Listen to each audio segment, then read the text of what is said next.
Hello, I'm Ashlyn Denson. And I'm Sherrod Foster. And this is Speak Your Truth. All right, we're going to go ahead and get into it. So we had this scenario of a woman walking down the street, just minding her business, coming from class, walking on the Ave here at Bethune-Cookman University.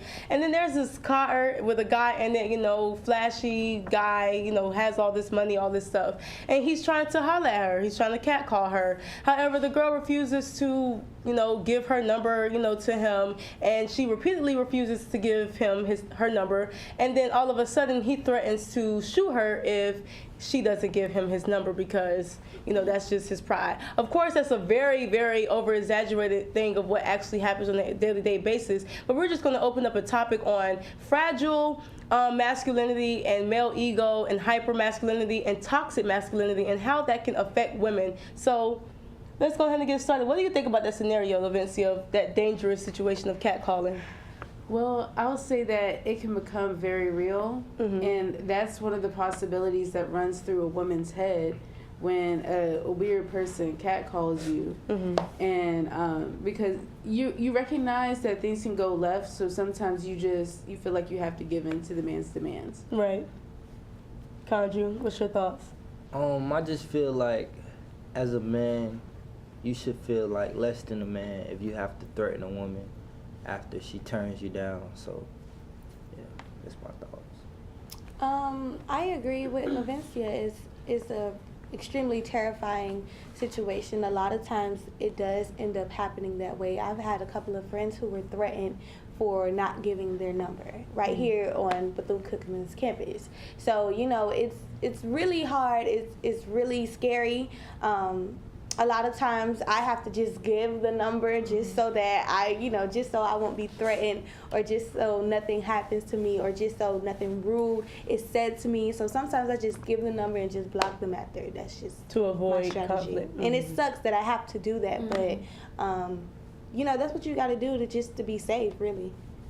I agree with Sierra. I feel like when I'm getting catcalled by a male and it gets to extreme, like where they're threatening me, I'll give them my number, but I'll be quick to block. But some cases, some guys on this campus, they will follow you, like they'll be like, okay, well, I text her, it's not being delivered. So they'll follow you. I know one of my friends, she had a stalker or whatever. He'll follow her to her dorm and stuff like that. So stuff can get really deep. It's just crazy. Okay, well, for my first question is towards the ladies. No, ladies first or whatever. And so my first question is to my ladies. Have you ever found yourself taking a different path? Because when you're walking, you see like a group of guys and you take a different path just because you want to avoid it. So have you ever found yourself taking a different path, and elaborate on why, starting with Tina? All the time. Because I get nervous when I see a group of guys and you could feel them looking at you. It don't matter if you got headphones in, you could feel them looking at you. So I'd be like, let me go across the street and let me hurry up before they be like, hey, shawty in the red, because I don't got time. I be in and out, ready to go to class. I don't have time to be trying to fight for my life over some guys. All the time also. It's a lot of times my favorite thing to do is act like I'm on the phone. Like I have to act like I'm dead in the conversation. Like, girl, yeah, oh my gosh, I can't believe this. Are you serious? Are you okay? Where are you? Like I have to make up something that's not really happening just so that I can avoid them talking to me. Sometimes they'll see you on the phone and still do not care. Like it does not matter. But a lot of times I've had to take a different path, or I'll be walking somewhere and I'll see somebody and I'll be like, oh, actually I forgot something. Let me just turn around and do something. So it's sad, really. Me? I mean, sometimes, but other times it's just like, if you're tired and you just want to take the quick way, it's like they gonna have to just holler at me.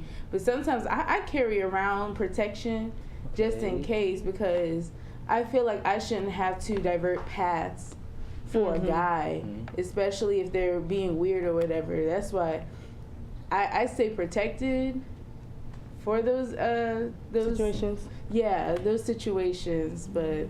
And see, I like what you said, Lavencia. You said that I'm not going to divert my path for a guy. Because a lot of times we find ourselves being submissive and kind of just like cowering down almost just so we can just feel safe. And it's like, we shouldn't have to do that. We shouldn't have to, turn our paths and go take 15 minutes just to get home when it usually takes you 5 minutes, just so that way you can't, you don't run into a guy. And sometimes I've done that where it's like I would turn around, try to go somewhere else, but then like you said, sometimes you just tired, you want to go home, and you like, I'm going to just walk this way. And if they say something to me, I'm going to go off on them.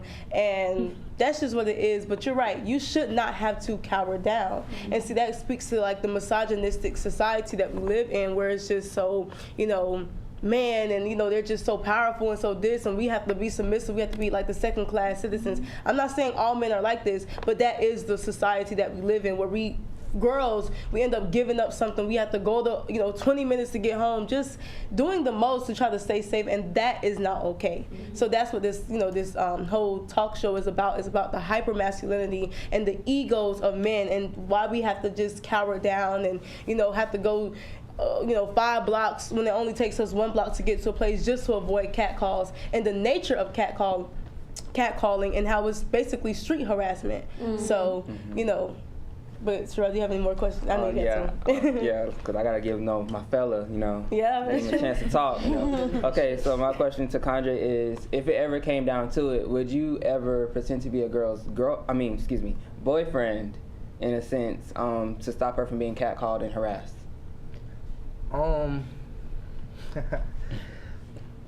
I probably would. Depending on who the girl is. If she's a close friend or whatever, I really care about her, I would do something like that. But for the most part, no, I'm not just gonna do that for anybody. Because at the end of the day, I'm still a guy, and I kind of know how it is when you want to get a girl's attention, and sometimes women don't give us their attention right away. Sometimes they're not interested right away, but if you keep trying to talk to them and show them that you interested in them, sometimes they'll come around. So for the most part, no, because I don't want to block.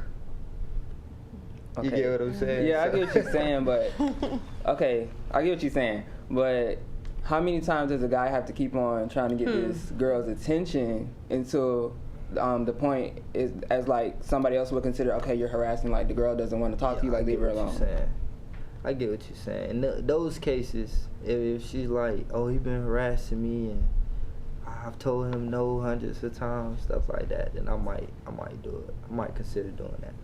I might consider.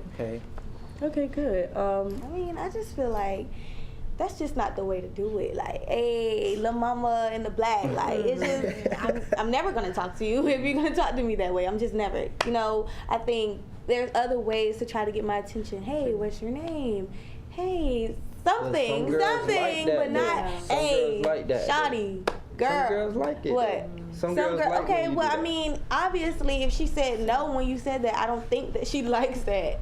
We're talking about girls who turn you down time after time. It's because your approach is whack, or it's just plain and simple, I don't want you. And it's just, sometimes you just gotta accept it.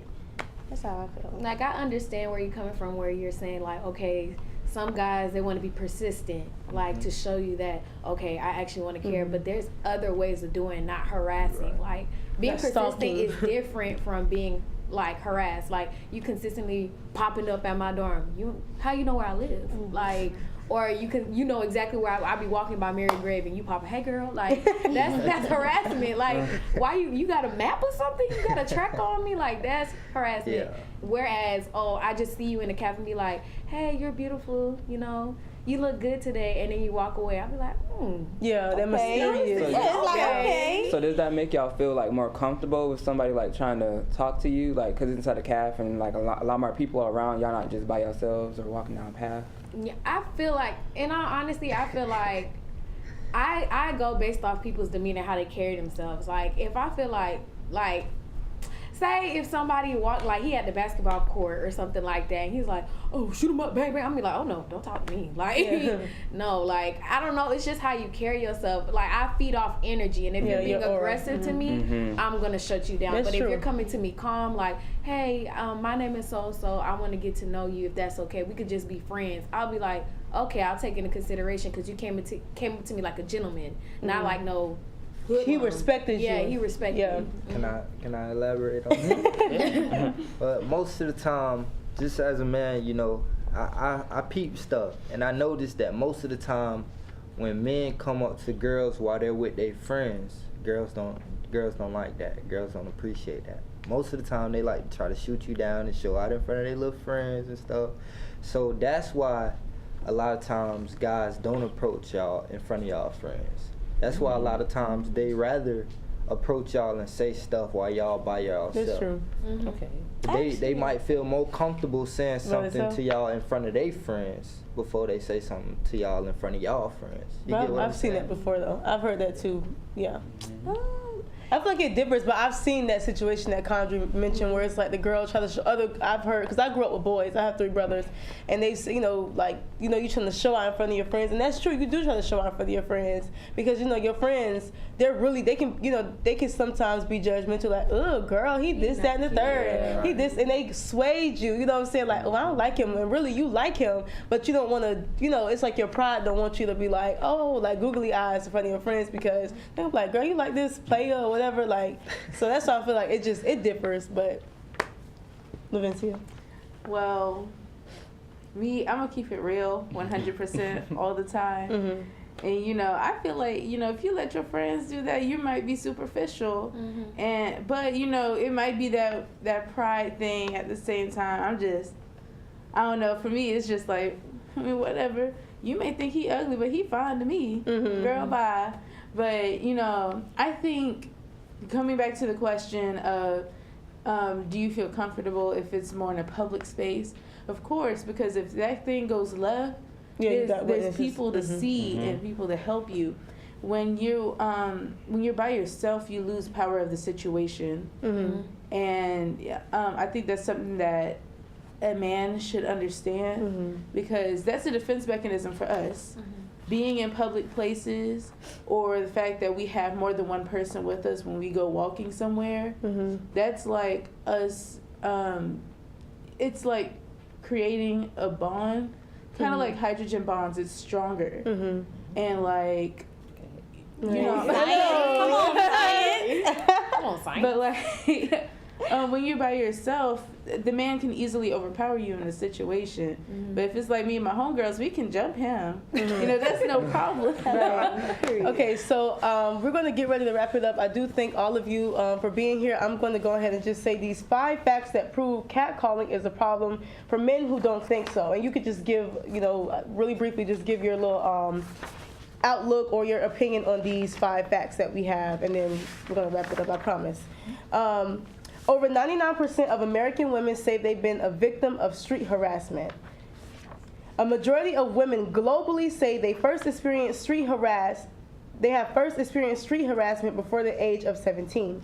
In Tokyo, Japan, 64% of women in their 20s and 30s say they have been groped while commuting. And y'all know what grope means, like. Yeah. In Egypt, wearing a veil does not lessen a woman's chances of being harassed. In France, 100% of women say they have been sexually harassed while taking public transportation at least once. What are your thoughts? Starting from Lavencia, and we'll all just say something about that.